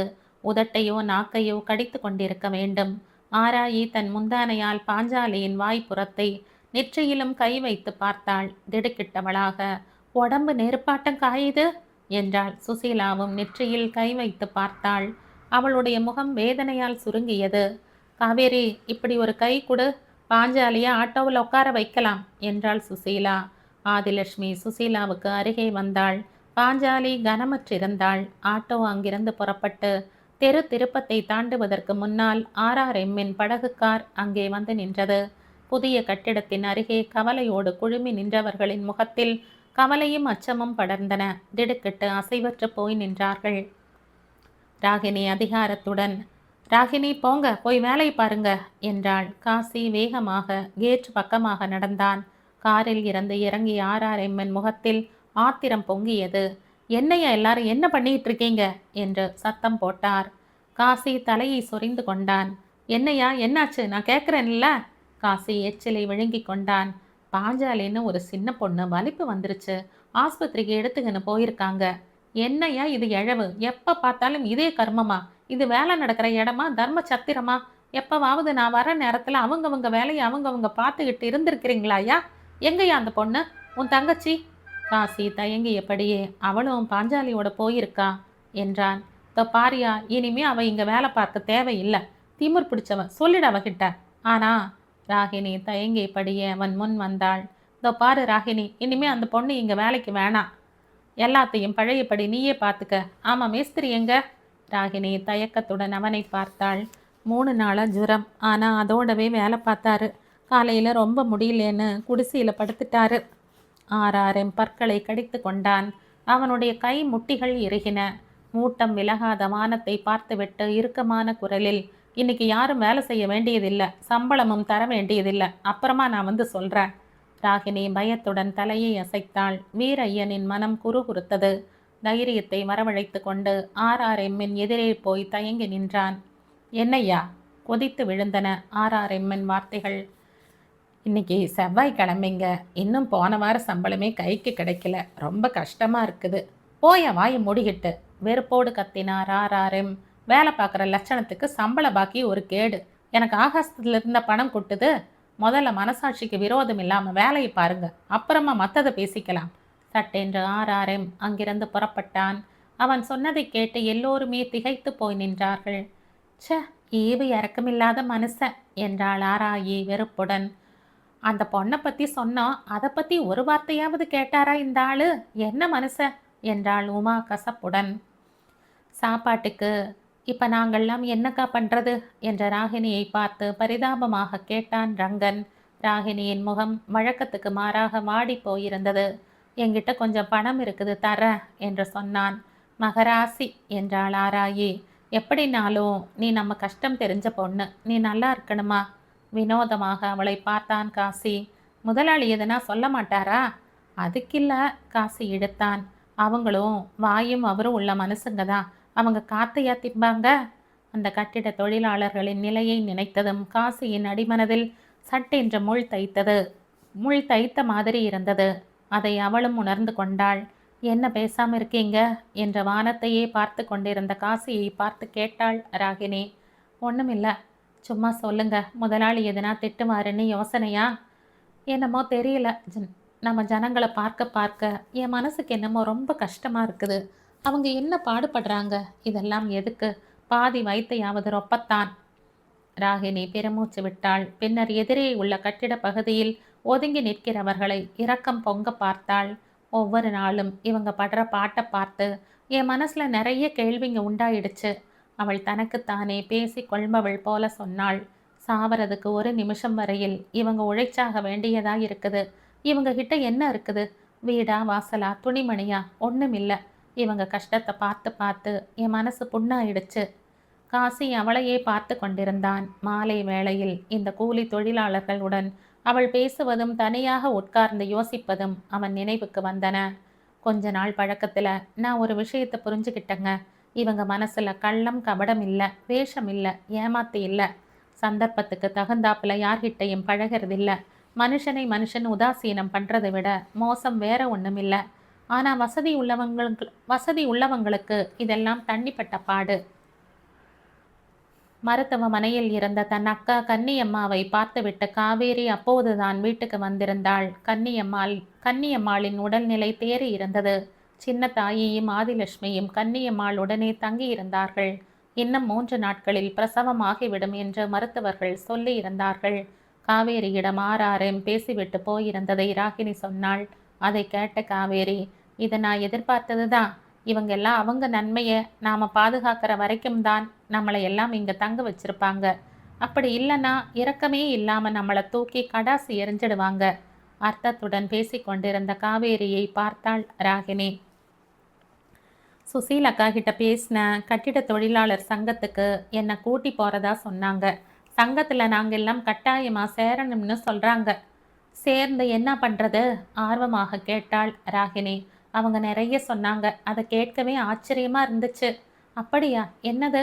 நாம் எல்லாம் கடைசி வரை பொம்பளைங்கிறவ சித்தாள் வேலைக்குத்தான் லாயக்கானவங்கன்னு நினச்சிக்கிட்டு இருக்கோம். பொம்பளைங்க கொத்தனார் கூட ஆவலாமாம். அப்படியா? ராகினியின் முகத்தில் நம்பிக்கையின்மை படர்ந்தது. என்னவோ சொல்வதற்கு வாய் எடுத்தாள். அதற்குள் காவேரி குறுக்கிட்டு, நீங்கள் லேஸில் நம்ப மாட்டீங்கன்னு எனக்கு தெரியும். ஆனால் நான் சொல்கிறது நிஜம். அப்படியா? வியப்புடன் அவளை பார்த்தாள் ராகினி. கொஞ்சம் விவரமாக சொல்லு. சுசீலா சொல்கிறது பொய்யா இருக்காது. அதாவது சங்கத்தில் பொண்ணுங்களுக்கு கொத்தனார் வேலைக்கு ட்ரைனிங் கொடுக்குறாங்க. 10 மாதத்துக்கு சொல்லி கொடுப்பாங்களாம். அப்புறம் எந்த பொண்ணாலும் கொத்தனாராக ஆயிட முடியும்னு அவங்க அடித்து சொல்கிறாங்க. அப்படின்னா சுசீலாவை நானும் பார்த்து இதை பற்றி பேசணும். அவங்க எப்போ வருவாங்க? சாயந்தரம் வருவாங்க. ராகினியின் ஆர்வம் காவேரிக்கு வியப்பையும் சந்தோஷத்தையும் கொடுத்தது. மாலை அவர்கள் சுசீலாவை சந்தித்து பேசிய போது, மாநில சங்கத்தில் போன 5 வருஷமாகவே பொண்ணுங்களுக்கு கொத்தனார் ட்ரைனிங் கொடுக்குறாங்க. 10 மாத பயிற்சி. இந்த 10 மாதத்துக்கும் பணம் தராங்க. அது டெல்லியிலேருந்து வருது. தொழிலாளர் நன்மைக்குன்னே இருக்கிற டிபார்ட்மெண்ட் அதை பண்ணுது என்றாள் சுசீலா. ட்ரைனிங்குங்கிறீங்களே, அதை பற்றி கொஞ்சம் சொல்லுங்க, ஆர்வத்தோடு கேட்டாள் ராகினி. இந்த ட்ரைனிங்கில் முதல் மாதம் எழுத படிக்க கற்றுக் கொடுப்பாங்க. அப்புறம் அடிப்படையான கல்வி விவரங்கள் சொல்லி தருவாங்க. அடுத்த 4 மாதம் செங்கல் அடுக்க, கட்டிட மார்க் செய்ய, அளக்க, ஒட்டு வேலை, பூச்சி வேலை, ஜன்னல் கதவு வைக்கிறதுக்கு ட்ரைனிங். இப்படி 5 மாத கால ட்ரைனிங். இப்படி 5 மாத கால ட்ரைனிங்குக்கு பின்னால் கொத்தனார் உதவியோட சாரம் ஏறி பூச தொடங்குவாங்க. ஏற்கனவே ட்ரைனிங் முடித்த பொம்பளைங்க ரொம்ப நல்ல கொத்தனாராக இருக்கிறதா சொல்கிறாங்க. பேப்பரில் கூட எழுதியிருக்காங்க. காவேரி ஏதோ யோசனையில் இருந்ததை கண்ட சுசீலா வாஞ்சையோடு அவள் தோளில் கை வைத்தாள். என்ன யோசனை பண்ற? ஒண்ணுமில்ல. யோசனை கலைந்த காவேரி சுசீலாவை பார்த்தாள். கட்டிட தொழிலில் இருக்கிற பொண்ணுங்களுக்கு இப்படியெல்லாம் உதவி இருக்குதுன்னு வெளியில் யாருக்குமே தெரியல. நீங்கள் சொல்கிறத பார்த்தா எனக்கே கொத்தனார் ஆகணும்னு ஆசை உண்டாகுது. காவேரி, நீ சொல்கிறத கேட்க எனக்கு சந்தோஷமாக இருக்குது. உன்ன மாதிரிப்பட்டவங்க நிறைய பேர் இந்த தொழிலுக்கு வரணும். நிறைய பேர் கட்டிட தொழிலாளிகளாக இருக்கிறாங்க. ஆனால் அவங்க படுற கஷ்டம் கொஞ்சம் நஞ்சம் இல்லை. அறியாமை, பயம், இப்படி பல காரணங்களால் இவங்க முன்னேற முடியாமல் தவிக்கிறாங்க. மற்றவங்களுக்கு கைகட்டி பயந்து நின்றுகிட்டு தொழில்னு எதையும் பண்ணாமல் சம்பளம் வாங்கிறது அவமானம்தான். ஆறாரம் பேசுகிற பேச்சுக்களை நினச்சாலே எனக்கு வெறுப்பாக இருக்குது. கையில் நமக்குன்னு தொழில் ஒன்று இருந்தால் யாருக்கும் பயப்படாமல் வாழலாம். ராகினியின் ஒவ்வொரு வார்த்தையும் காவேரிக்கு ஆச்சரியத்தை உண்டாக்கிற்று. ஒவ்வொரு நாளும் அங்கு வேலை செய்கிற தொழிலாளர்களின் கஷ்டங்களை பார்த்து பார்த்து ராகினியின் மனம் இப்படி மாறிவிட்டதா? நான் இங்கே வந்த பின்னால தான் சாதாரண மனுஷங்க படக்கூடிய கஷ்டங்களை நேருக்கு நேராக பார்க்க முடிஞ்சது. ஆர்ஆர்எம்ஐ போல இரக்கமில்லாத மனுஷனை பார்க்க முடிஞ்சது. காவேரியைப் போல சுசீலாவுக்கும் இப்போது ராகினி ஆச்சரியமானாள். எதையுமே பேசாமல் சிடுசிடுவென்றே இருந்த அந்த பெண்ணா இப்போது இப்படி பேசுகிறாள்? ராகினியை வாஞ்சையுடன் காவேரி பார்த்தாள். என்ன சுசீலா அப்படி பார்க்குறீங்க? சிடு சிடுங்கிற ராகினியான்னு இருக்குதா? என்ன பண்ண சொல்கிறீங்க? எதுக்கும் பயந்து சாகிற என் வீட்டுக்காரரை பார்க்குற போதெல்லாம் எனக்கு ஒரு மாதிரி கஷ்டமாயிடுது. ஆர்ஆர்எம்ஐ பார்த்தாலே அவர் வேர்த்து விறுவிறுத்து போயிடுறார். முதல்லெல்லாம் அதை பார்க்குறப்பவே எனக்கு எரிச்சலாக வரும். இப்போ அவரை நினச்சா பாவமாக இருக்குது. யோசிச்சு பார்த்தா ஒரு மனுஷன் இன்னொரு மனுஷனுக்கு எதுக்காக பயப்படணும்? அது மாதிரியான வாழ்க்கையே வேணாமேன்னு தோணுது. உங்கள் பேச்சை கேட்குறப்ப ஏன் நாமளே ஒரு கொத்தனாராக ஆகக்கூடாதுன்னு தோணுது. தான் கேட்க ஆசைப்பட்ட வார்த்தைகளை கேட்ட சுசீலாவுக்கு எல்லையற்ற மகிழ்ச்சி உண்டாயிற்று. தன்னை போல உணர்வு கொண்ட இன்னொருவரை எதிர்பாராத விதமாக சந்தித்தால் உண்டாகிற ஆனந்தம் அது. ராகினியின் கைகளை பற்றி கொண்டாள் அவள். உங்கள் 2 பேர் முடிவையும் கேட்குறப்ப எனக்கு சந்தோஷமாக இருக்குது. பெண்கள் எதையும் சாதிக்க முடியும்னு காட்டுறதுக்கு எதை செய்ய முடியுமோ அதையெல்லாம் செய்யணும். நான் மேல்தட்டு பெண்களை பற்றி சொல்ல வரலை. அடித்தட்டில் வாழற தொழிலாளி வர்க்கத்தை பற்றி சொல்கிறேன். இவர்கள் பேசிக்கொண்டிருக்கும்போது ஆதிலட்சுமி அந்த இடத்திற்கு வந்தாள். முகத்தில் பரபரப்பு, பார்வையில் இனம் தெரியாத அச்சம். அவளின் முகக்குறிப்பினை உணர்ந்து கொண்ட காவேரி வியப்போடு அவளை பார்த்தாள். என்னம்மா, என்னாச்சு? முந்தானையால் முகத்தை துடைத்து கொண்டே ஆதிலட்சுமி அவர்கள் மூவரையும் பார்த்தாள். கட்டெடுத்துக்கிட்ட போயிருந்த ஆர்ஆர்எம் அங்கே காசியை பயங்கரமாக திட்டிக்கின்னு இருக்கிறாரு. சைட்டில் இல்லேன்னு உன்னையும் திட்டிங்கிறாரு. எதுக்கு என்ன திட்டணும் என்று கேட்டாள் ராகினி. காவேரியை இனிமே வேலைக்கு வர வேணாம்னு சொல்ல சொன்னார். அதான் வந்தேன். அவர்கிட்ட சொல்லிட்டு தான் வந்தேன். என்னமோ தெரியல, அந்த ஆள் அப்படி குதிக்கிறான். ஏழை பாழைங்கன்னா எல்லாருக்கும் இளக்காரந்தான். என்ன பண்ணுறது? சலித்து கொண்டாள் ஆதிலட்சுமி. சரி, கொஞ்சம் இரு, நான் காப்பி தண்ணி வாங்கிக்கின்னு வர்றேன். நானே போகிறேம்மா என்றாள் ராகினி. அன்றிரவு ராகினி சுசீலாவை சந்தித்த விவரங்களை சொல்ல கேட்ட காசியின் முகத்தில் ஆச்சரியமும் அச்சமும் தெரிந்தன. ராகினியின் முகத்தையே பார்த்து கொண்டிருந்தான். அவனால் அவள் சொன்னவற்றை நம்ப முடியவில்லை. அவளை பற்றி அவன் வைத்திருந்த தவறான எண்ணங்கள் எல்லாம் பொடி பொடியாக நொறுங்கி போய் கொண்டிருந்தன. என்ன யோசனை பண்ணுறீங்க என்று கேட்டாள் ராகினி. பணக்காரங்க ஆர்ஆர்எம் மாதிரிப்பட்டவங்க நம்ம எல்லாம் தூசை விட கேவலமாக மதிக்கும்படி எதுக்கு நாம் நடந்துக்கணும்? இந்த ஆளை நம்பித்தானா நாம் இந்த உலகத்தில் பிறந்திருக்கோம்? எதுக்கு பயப்படுறீங்க? காசி தயக்கத்துடன் அவளை பார்த்தான். நீங்களே யோசனை பண்ணி பாருங்க. இந்த ஏழை பாழ ஜனங்களுக்கு உள்ள மனசாட்சி ஆர்ஆர்எம்முக்கு இருக்குதா? இந்த கட்டிடம் கட்டுறதுக்காக அவங்க எவ்வளவு பாடுபடுறாங்க. சம்பளம் கிடைக்கலன்னாலும் அரை வயிறானாலும் மழை அடித்தாலும் அவங்க முணுமுணுக்காமல் வேலை செய்கிறாங்க. ஆனால் இந்த ஜனங்களை ஒரு புழுவுக்கு சமமாக கூட அந்த ஆள் மதிக்கிறதில்ல. எப்போ பாரு திட்டு தான். கூலி தர முதலாளி திட்டினா கேட்டுக்காம ஏழைங்க வேற என்ன செய்ய முடியும்? சலிப்போடு கேட்டான் காசி. அந்த காலம் எல்லாம் மாறி போச்சுன்னு சுசீலா அடித்து சொல்கிறாங்க. அது உண்மைன்னு தான் எனக்கும் தோணுது. காசி மௌனமாக இருந்தான். ஆர்ஆர்எம் எனக்கு முன்னால் உங்களை திட்ட தொடங்கினப்போ நான் அவரை திட்டாதீங்க, அவர் ஒன்றும் தப்பு பண்ணலை, உங்களுக்கு எங்களை பிடிக்கலைன்னா சொல்லுங்க, நாங்கள் போயிடுறோம்னு சொன்னப்போ அந்த ஆள் முகம் எப்படி சுருங்கி போச்சு? நீ பாட்டுக்கு சொல்லிட்ட, இப்போ என்ன செய்யறது? நம்ம வே நம்ம மேலே அந்த ஆளுக்கு வேணும்னா அந் நம்ம வேலை அந்த ஆளுக்கு வேணும்னா அந்த ஆள் நம்மக்கிட்ட சரியாக நடந்துக்கணும், நம்ம மேலே அக்கறை காட்டணும். அப்படி இல்லாமல் அடாவடி பண்ணா நாம் இந்த இடத்தை விட்டு போயிட வேண்டியது தான், வேற வழி இல்லை. திகைத்து போனான் காசி. அவன் நெற்றி சுருங்கியது. தொண்டை அடைத்தது போல் உணர்ந்தான். வேலையை பாதியில் விட்டுட்டு போகிறது தப்பில்லையா ராகினி? தயக்கத்தோடு அவள் எதிரே இருந்த பூனையை பார்த்தான் காசி. பூனை எதையோ பிடிக்க போவது போல பதுங்கியபடி எழுந்தது. அவனை நேருக்கு நேராக பார்த்தாள் ராகினி. அதை அந்த ஆள் தான் முதல்ல யோசனை பண்ணணும். அந்த ஆள் நம்ம மூஞ்சியில் எட்டி உதைக்கிறப்ப அந்த காலுக்கு முத்தம் கொடுக்கணும்னா நீங்கள் சொல்கிறீங்க? என்னை பொறுத்த வரைக்கும் நான் ஒரு முடிவுக்கு வந்துட்டேங்க என்றாள் ராகினி தீர்க்கமான குரலில். RRMன் முகம் சிவந்திருந்தது. ஆத்திரத்தில் கைகள் இறுகின. கோபத்தில் காரி துப்பினான். நன்றி கெட்ட பொறுக்கி பசங்க, எல்லாத்தையுமே மறந்துட்டானுங்க என்றவாறே வாசலை பார்த்தபடியே நின்ற காவேரியை பார்த்து, கடைசியா இப்ப என்ன முடிவு செஞ்சிருக்கீங்க என்றான் RRM. ஓரமாக உட்கார்ந்திருந்த ஆராயை பார்த்தான் காசி. ஆராயே நிமிர்ந்து பார்த்தவாறே, ஏழைங்க சொன்ன சொல்ல மீற மாட்டாங்க, உசுர கொடுத்தும் காப்பாத்துவாங்க என்றாள் உறுதியான குரலில். அப்படின்னா இந்த கட்டடம் கட்டி முடிஞ்சதும் நம்மளை விட்டுடுங்க சாமி. லேசான நிம்மதியோடு அவளை பார்த்தார் RRM. ராகினி என்னமோ சொல்லுச்சே? ஆமா, அவ இங்க இனி ஒரு நாள் கூட வேலை செய்ய முடியாதுன்னு சொல்லிட்டா. அதான் குடிசைய காலி பண்ற. ஆராயி ராகினியின் வீட்டை பார்த்தவாறு நின்றாள். காசி, நான் உங்களுக்கு என்ன குறை வச்சேன்னு சொல்லுப்பா. காசியின் முகம் தெளிவாய் இருந்தது. அதுக்கு இல்லைங்க, அவங்க எல்லாம் கட்டிட தொழிலாளர் ஊர்வலத்துக்கு மாநாட்டுக்கும் போகணும்னு கேட்டானுங்க. நீங்க ஒத்துக்கல, அதான். நீங்க போங்க, அதை பத்தி எனக்கு ஒன்றும் தடை இல்லை. ஆனா இதெல்லாம் வேஸ்ட்டுப்பா. எதுக்குப்பா தொழிலாளர்களுக்கு பாலிடிக்ஸ்? மாநாடு, ஊர்வலம், கைது இதெல்லாம் நமக்கு அவசியம்தானா? நாம தொழிலாளிங்க, செய்யற தொழில் தான்ப்பா நமக்கு தெய்வம். சரி சரி, ராகினியை வர சொல்லு, நான் அவ கூட பேசணும். காவேரி ராகினியை தேடிக்கொண்டு போனாள். காசி, தை மாதம் கிரகப்பிரவேசம் வைக்க தீர்மானிச்சிருக்கு. அதுக்குள்ள நீங்கள்லாம் இப்படி பண்ணா நான் என்னப்பா செய்கிறது? RRMன் குரலில் தளர்ச்சி தெரிந்தது.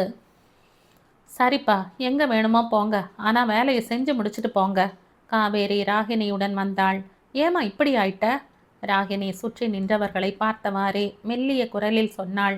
இவங்க நியாயமாக சொன்னதைத்தான் நான் உங்ககிட்ட சொன்னேன், நீங்கள் ஒத்துக்கலை. அதுக்கு மேலே நான் என்ன பண்ண முடியும் சொல்லுங்க? மேஸ்திரி எங்க? அவருக்கு காய்ச்சலுங்க, கஞ்சிக்கு கூட பணம் இல்லாமல் அவஸ்தைப்படுறாரு என்றாள். நீங்கள் தான் போன வார கூலி பணத்தையே இன்னமும் கையில் கொடுக்கலையே என்றாள் தனம். இப்படியெல்லாம் பண்ணால் அவங்க என்ன செய்வாங்க? என்னத்தான் கேட்குறாங்க? என்ன பதில் சொல்கிறதுனே தெரியல. அவங்க சொல்கிறத நீங்கள் கேட்க மாட்டேங்கிறீங்க, அப்புறம் நான் என்ன செய்கிறது? சலிப்போடு சொன்னாள் ராகினி. இப்போ என்னை என்ன செய்ய சொல்கிற? ஒளிவு மறைவில்லாமல் வெளிப்படையாக சொல்லு. அவங்க நியாயமாக கேட்குறத செய்யுங்க போதும். கண்ணாடியை கடற்றி விட்டு அவளை பார்த்தான் அவன். அப்போ நீ எனக்கு பதிலாக வேற யாராவது பார்த்துக்கங்க. எதுக்கு நீ இப்படி அடம் பிடிக்கிற? சட்டென்று அவன் முகம் சுருங்கி போயிற்று. அவள் மௌனமாக நின்றாள். காசி, நீ கொஞ்சம் சொல்லுப்பா. இறங்கி வந்தது போல இருந்தது RRMன் போக்கு. ராகினி காசியை பார்த்தாள். இந்த பாருமா ராகினி, இப்போதைக்கு இந்த கட்டிட வேலையை முடிச்சிடுங்க, அப்புறம் எதை வேணாலும் பண்ணுங்க. ஆமா ராகினி, ஐயா சொல்றதுலேயும் நியாயம் இருக்கு என்றான் காசி. ராகினி வெறுப்புடன் அவனை பார்த்தாள். இப்படி பேசி பேசியேதான் நம்ம கதி இந்த நிலைக்கு வந்திருக்கு என்ற அவளை காசி அமைதியாக பார்த்தான். மேஸ்திரி முனகிக் கொண்டே அங்கு நடந்து வந்தார். குரலில் இரக்கம் இழைய RRM, மேஸ்திரி எப்படி இருக்கீங்க என்று கேட்டான். மேஸ்திரி கைகளை கூப்பினார். உடம்புக்கு சுத்தமாக முடியல ஐயா, சம்பள பணம் கூட கொடுக்கல, ரொம்ப கஷ்டமாக இருக்குது. சோறு தண்ணி இல்லாமல் என்ன பண்ண முடியும்? கேட்டு கேட்டு தொண்டை தண்ணி வத்தி போச்சு. அப்புறம்தான் எங்கள் ஆளுங்க இந்த முடிவுக்கு வந்தாங்க. தலையை ஆட்டிக்கொண்டே சொன்னான் RRM. சரி, எனக்கு தோணுனதை சொன்னேன், கேட்க மாட்டேங்கிறீங்க. என்னவோ பண்ணுங்க, போங்க போங்க, எல்லாரும் அவங்கவுங்க வேலையை பாருங்க. காசி, இந்த பாரு, இதில் சம்பள பாக்கி, 2 வாரம் அட்வான்ஸ் எல்லாம் இருக்குது, எடுத்துக்க. இதுக்கு மேலேயும் ஏதாவது பண்ணுறதுன்னா அது உங்கள் இஷ்டம். நான் நாளைக்கு வர்றேன். பெரிய கவர் ஒன்றை அவனது கையில் சட்டென்று கொடுத்து விட்டு அங்கிருந்த காரை நோக்கி RRM வேகமாக சென்றான். எல்லோரும் திகைத்து போய் நின்றிருந்தனர். முதலாளிங்க, பணக்காரங்க எல்லாருமே இப்படித்தான் பண்ணுவாங்க. நாம் அவங்க காலை பிடிச்சோம்னா நம்ம தோளில் ஏறி உட்காந்துக்குவாங்க. நம்ம உறுதியாக நின்று கேள்வி கேட்டால் நம்ம வழிக்கு வந்துடுவாங்க. ஆனால் அது கூட அவங்க வேலை ஆவர வரதான் என்றாள் சுசீலா காசியை பார்த்து. இப்போ என்ன பண்ணுறது? பணத்தை கண்டதும் பாதிக்கு பாதி ஆளுங்க மௌனமாயிட்டாங்க. அந்த ஏழைங்க கையில் பைசா பணம் கூட இல்லை. ஆனாலும் நீங்கள் சொல்கிறபடி கேட்குறேன்னு சொல்கிறாங்க. நெகிழ்வோடு கூறினாள் ராகினி. காவேரி ராகினியை பார்த்தாள். அவளை நினைத்தால் காவேரிக்கு இப்போதெல்லாம் பெருமையாக இருந்தது. எப்படி இருந்த ராகினி எப்படி இப்படி மாறிவிட்டாள்? திரும்ப திரும்ப அவள் இதையே யோசித்து கொண்டிருந்தாள். ஒரு மாற்று ஏற்பாடில்லாமல் இந்த தொழிலாளர்களை வேலையை விட்டு வெளியில் கொண்டு வந்து நிறுத்த வேணாம். இதுக்கு நாம் சமரசம் செஞ்சுக்கிட்டோம்னு அர்த்தம் இல்லை என்று சுசீலா தெளிவாக சொன்னாள். இவங்களை எல்லாம் முதல்ல நாம் தொழிற்சங்கத்தில் சேர்க்கணும். நாம் தனியாக இல்லைங்கிற உறுதி இவங்களுக்கு வரணும். எனக்கு என்னவோ ஒரு நிமிஷம் கூட அந்த காம்பவுண்டுக்குள்ளே இருக்க பிடிக்கல. நீ அங்கே இல்லைன்னா மற்றவங்க அங்கே இருப்பாங்கன்னு எனக்கு தோணலை என்றாள் ஆதிலட்சுமி. சட்டென்று சொன்னாள் காவேரி. அம்மா சொல்கிறது சரிதான். ஆமாம் ராகினி, எங்கள் எல்லாருடைய நன்மைக்காகவும் நீ இருந்துதான் ஆவணும். ராகினியின் தோளை அழுத்தியவாறு சொன்னாள் சுசீலா. ராகினி மௌனமாக இருந்தாள். நீலவான பின்னணியில் ஓங்கி வளர்ந்து வெள்ளை பூசிக்கொண்டிருக்கும் அந்த தொடர் மாடி வீடுகள் இரண்டையும் பார்த்தாள் ராகினி. எவ்வளவு வேகமாக ஓடிப்போய்விட்டது காலம். வீச்சான காட்டாற்றை போல தாவி போய் வியக்க வைக்கிற காலம் நேற்று போல இருக்கிறது. வெறுமையான நினைவுகளை எச்சமாக விட்டு போயிருக்கிறது காலம். ராகினி பரிவோடு கேட்ட குரலில் திரும்பி பார்த்தாள். சுசீலா நின்றிருந்தாள். என்ன ராகினி அப்படி பார்த்துட்டே நிற்கிற? மனுஷன் மகத்தானவன்னு சொன்னீங்களே, அது சத்தியமான வார்த்தை. அரை வயிறும் கால் வயிறுமாயிருந்து வெயில்லையும் பனியையும் தாங்கிக்கிட்டு இந்த ஜனங்க எப்பேற்பட்ட வேலையை செய்து முடிச்சிருக்காங்க. ராகினியின் குரல் தழும்பிற்று. உண்மைதான். ஆனால் இவங்க தங்களுக்கு ஒரு வீடு இல்லாமல் பனியிலையும் வெயில்லையும் மழையிலையும் வாழ்நாள் பூரா அலைய போகிறவங்க. வெற்ற வானத்தை பார்த்தவாறே சொல்லிவிட்டு பெருமூச்செறிந்தாள் சுசீலா. காவேரி மெதுவாக கேட்டாள். ஆறாரை 3வது ஃப்ளாட்ஸ் கட்டணும்னா நம்மளைத்தான் தேடி வருவார். இன்னும் அதை பற்றி எதுவும் பேசலை. நாம் தொழிற்சங்க உறுப்பினராக இருக்கிறதால இனிமேல் நம்மக்கிட்ட ரொம்ப ஜாக்கிரதையாக இருப்பார் என்றாள் ராகினி. நம்மளை வேலைக்கு வேணான்னு புட்டாருன்னா?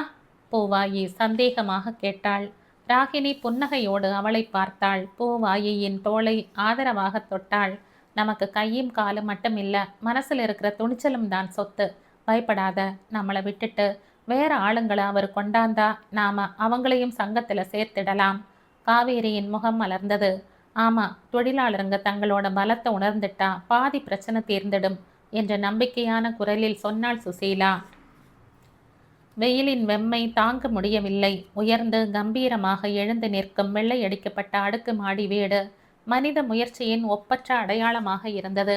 பிரம்மாண்டமான வானத்தின் கீழே அந்த புத்தம் புது வெண்மை கண்களையும் மனதையும் நிறைப்பதாக ராகினி உணர்ந்தாள். இன்று அந்த அடுக்குமாடியின் முதல் அடுக்கில் உள்ள முதல் வீட்டில் பால் காய்ச்சி கிரக பிரவேசம் செய்து வைக்கிறான் RRM. அந்த பகுதியில் உள்ள வக்கீல்கள், காவல்துறையினர், சினிமாக்காரர்கள் என்று பல தரப்பட்டோரும் அங்கே வந்திருக்கிறார்கள்.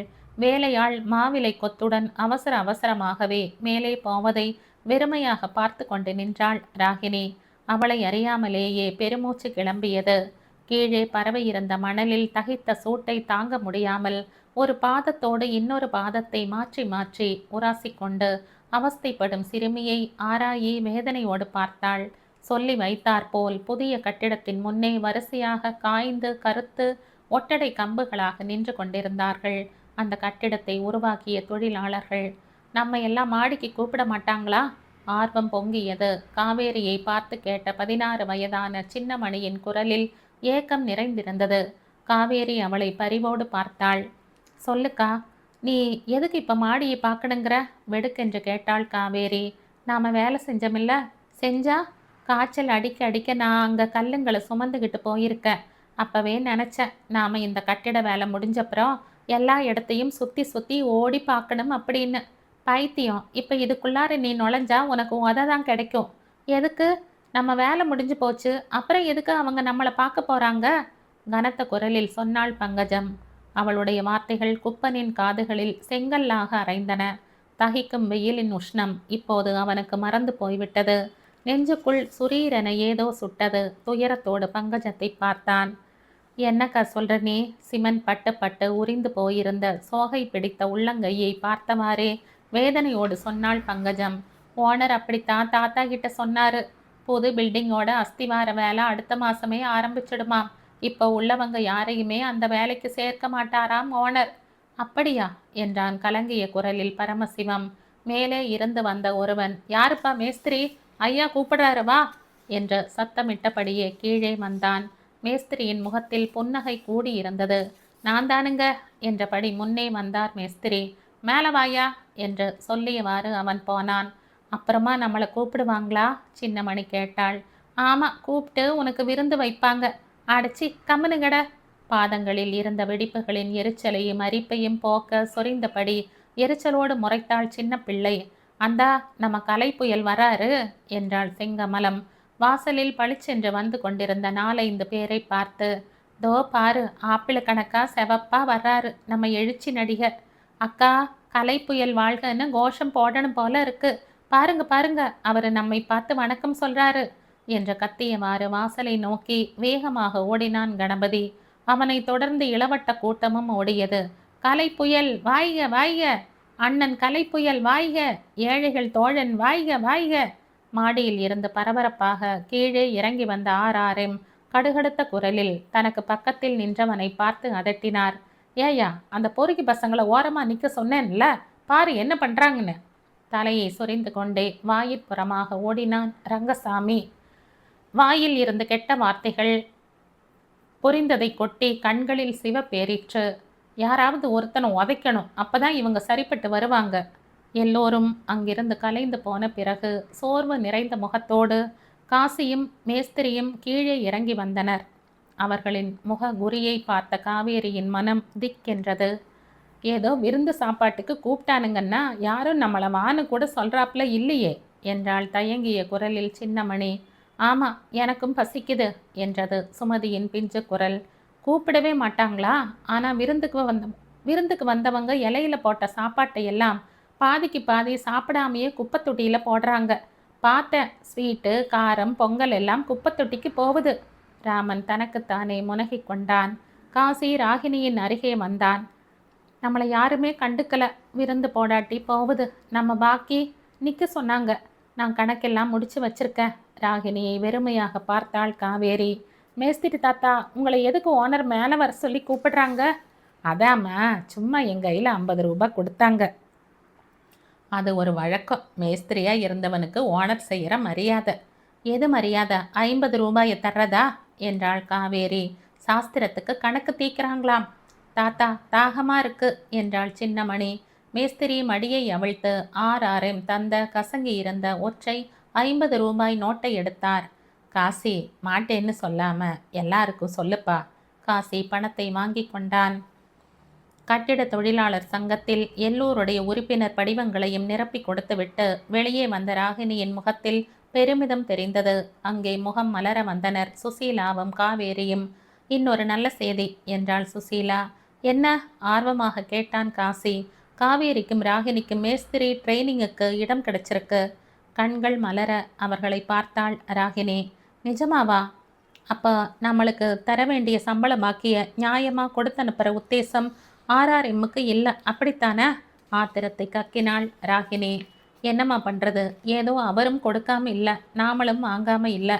அவர் பேச்சை மீறி நாம் தொழிலாளர் ஊர்வலத்தில் கலந்துகிட்டதில் அவருக்கு கோபம். அதனால் கடைசி பாக்கியை தராமல் ஆட்டம் காட்டுறார்.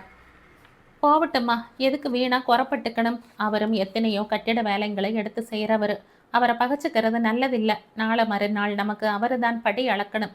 ஏதோ நல்லா இருக்கட்டும் என்ற ராகினிக்கு சமாதானம் சொன்னார் மேஸ்திரி. நீங்கள் வாழ்த்துறதெல்லாம் சரிதான் தாத்தா, ஆனால் உழைப்பை ஒருத்தன் சுரன்றதை நாம் விடக்கூடாது. சுசீலாக்கா சொல்கிறாப்புல நம்ம உரிமைங்களை நாம் போராடித்தான் அடைஞ்சாவணும்.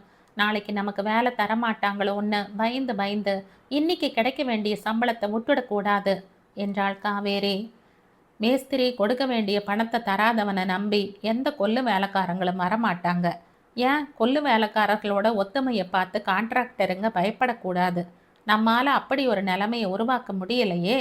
செய்யணும், செய்யத்தானே போகிறோம் என்றாள் காவேரி உறுதி தொனிக்கும் குரலில். ஆமாம், ஏற்கனவே போட்ட அப்ளிகேஷன். ரொம்ப சந்தோஷமாக இருக்கு என்றாள் ராகினி. ஆமாம், எதையாவது நம்ம ஜனங்களுக்கு பண்ணணும். அவங்க எத்தனை நாளைக்கு அவஸ்தைப்பட்டுக்கிட்டே இருக்கிறது? இன்னொன்று என்ன? நமக்கு பாக்கி பணம் தந்து கணக்கு முடிச்சதுக்கு அப்புறமா தான் ஆர்ஆர்எம் தன்னோட அடுத்த வேலையை தொடங்க முடியும்னு யூனியன் மூலமாக கடிதம் அனுப்புவாங்க. அப்படியே விரல் நசுங்கி போன கம்சலைக்கும் நஷ்ட ஈடு கேட்டிருக்கோம். அதை அவங்க ஒத்துக்கலைன்னா? மேஸ்திரியின் குரலில் அளவற்ற ஆர்வம். தாத்தா, இப்போ நாம் தனி ஆளுங்க இல்லை, நம்ம கூட பலமான ஒரு யூனியன் இருக்கு. ஆர்ஆர்எம் நம்ம கோரிக்கைக்கு கட்டுப்படலைன்னா நாம் எல்லாரும் அவனுக்கு பாடம் கற்றுக் கொடுக்க முடியும். எப்படி? சட்டென்று கேட்டாள் காவேரி. நாம் எல்லாருமே அந்த காம்பவுண்டு வாசலில் போய் உட்காந்துக்கிறது.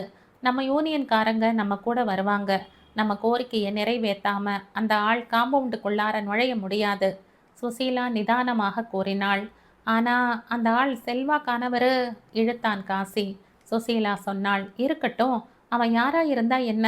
ஒற்றுமைப்பட்ட தொழிலாளி வர்க்கத்தை விட உலகத்தில் பலமானது எதுவுமே இல்லைன்னு ஜீவா சொல்லி இருக்கார். காவேரியும் மற்றவர்களும் இது சாவில்லாத வார்த்தை என்றார்கள். காவேரியும் மற்றவர்களும் அந்த வார்த்தைகளில் பொதிந்திருந்த மந்திர சக்தி மெல்ல மெல்ல தங்கள் இரத்த நாளத்தினுள் நிறைவது போல் உணர்ந்தனர். அதே தருணத்தில் மருத்துவமனையில் இருந்த கன்னியம்மாள் குழந்தையை பிரசவித்தாள். ஒரு புதிய தலைமுறை இந்த பூமியை தொட்டு புதிய காற்றை சுவாசித்தது. அது அழுத அழுகை ஒரு விடியலின் கீதமாகவே வடிவங்கொண்டது. துணை இழந்த கன்னியம்மாளுக்கு துணையாகவும் ஆறுதலாகவும் இவ்வளவு காலமும் இருந்த சங்கரன் பிஞ்சு குழந்தையை ஆவலுடன் அள்ளி அணைத்து சீராட்ட துவங்கினான். அதை கண்டு அருகில் நின்ற ஆதிலட்சுமியும் காவேரியும் காசியும் ராகினியும் சுசீலாவும் நிறைந்து போனார்கள். திலகவதி ஐபிஎஸ் அவர்கள் எழுதி சாகித்ய அகாடமி விருது பெற்ற நாவல் இது. இந்த கதை உங்களுக்கு பிடிச்சிருந்தா லைக் பண்ணுங்க.